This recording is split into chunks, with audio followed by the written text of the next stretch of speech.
F minor scale, we'll take the 6th string first fret, index finger, and 3rd and 4th fret, ring and pinky finger. That's F, G, A flat. And B flat is on the 5th string first fret, which is an A sharp. It's also called a B flat. And 3rd and 4th fret for the C and D flat. So F, G, A flat, B flat, C, D flat. E flat is on the 4th string first fret, which is also called a D sharp. And F is on 3rd fret. So it's F, G, A flat, B flat, C, D flat, E flat, F, and back.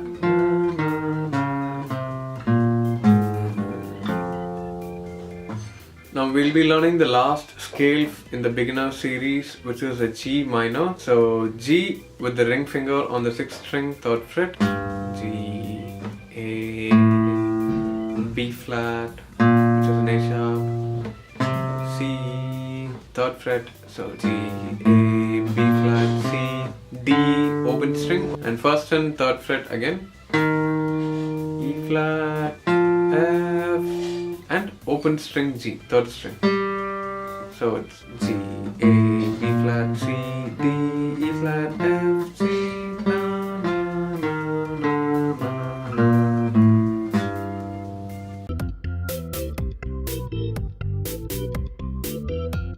So we learnt a B major bar chord in our previous lesson, and a week before that we learnt a B minor bar chord.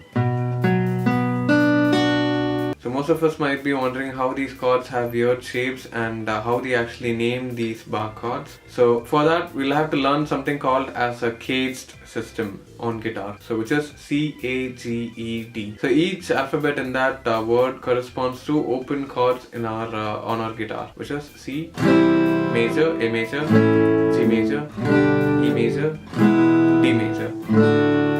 And minors, there's no C minor basic shape, but there is an A minor. There's no G minor, but there's an E minor and a D minor. So these are the basic open chord shapes that we've been playing on guitar so far. But same case, we want to play an A sharp major chord or a C sharp major chord. How would we actually play it is by using the CAGED shapes, the C major, A major, G, E, D major chord shapes. Now for example, we'll take the A minor basic chord shape. So if you want to play an A sharp minor chord, all we have to do is sharpen all the notes, meaning move all the notes up by a half step. So that becomes an A sharp minor chord.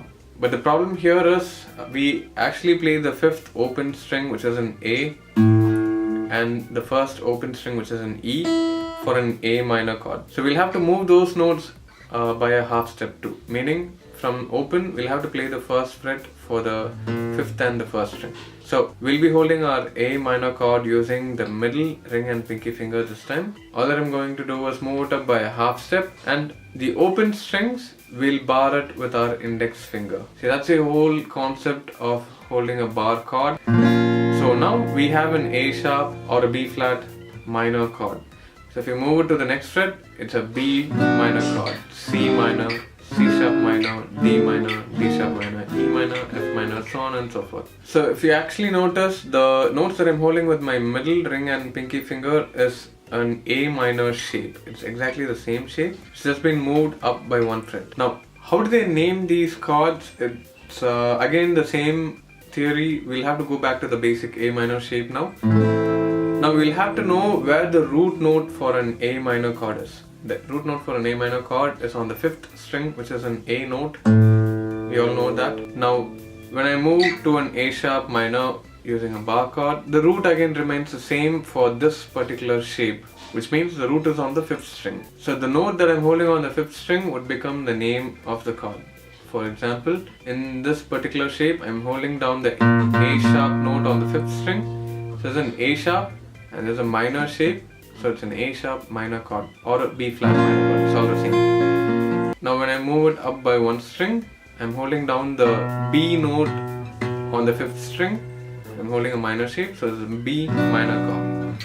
There's a C minor chord, C sharp, minor chord, D minor. Same thing, so on and so forth until the end. And this is exactly the same theory for all the other shapes as well. So we'll be learning the A major shaped and A minor shaped bar chord and the E major shaped, E minor shaped bar chord for the beginner series. Now let's take a look at the A major shape.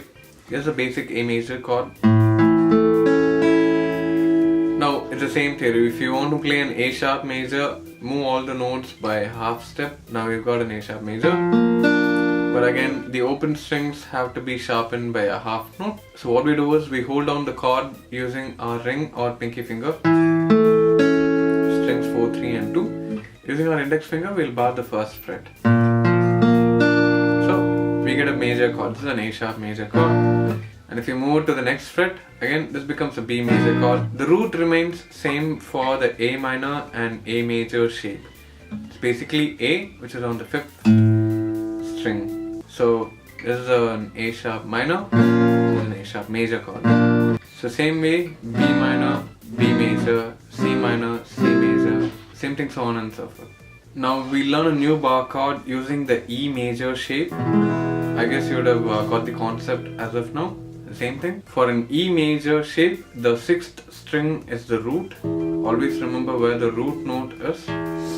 That's an E. Now when I move the E major to the next fret, it becomes an F major. So same way, we'll have to sharpen the notes on the open string as well. So we'll use our index finger to bar and hold the E major shape. Now this becomes an F major chord. Because the root note, which is on the 6th string, has become an F note here. So this is F major chord. Same way, F sharp major chord, G major, G sharp major, A major, A sharp major, so on and so forth. So try placing random major and minor chords throughout your fretboard and try naming these chords. It's pretty simple. All that you have to remember is where the root notes are. For an A minor or an A major shape, the 5th string is the root. For the E major shape, the 6th string is the root. The A minor shape and E major shape are very similar as we know it because the same shape. So shifting from a B minor to F sharp major is pretty simple. All you have to do is move all your fingers up by one string. So you can try practicing shifting by playing a B minor. That's 1, 2, 3, 4, F sharp major, 2, 3, 4. 2, 1, 2, 1, 2, 1, 2, 1, 2. And you can try different combinations. You can try a B major chord with an F sharp major chord. So B major is this, and F sharp major is an E major shape. So that's 1, 2, 3, 4, 1, 2, 3, 4, 1, 2, 1, 2. So try the positions on different parts of the fretboard and try to name these chords as well.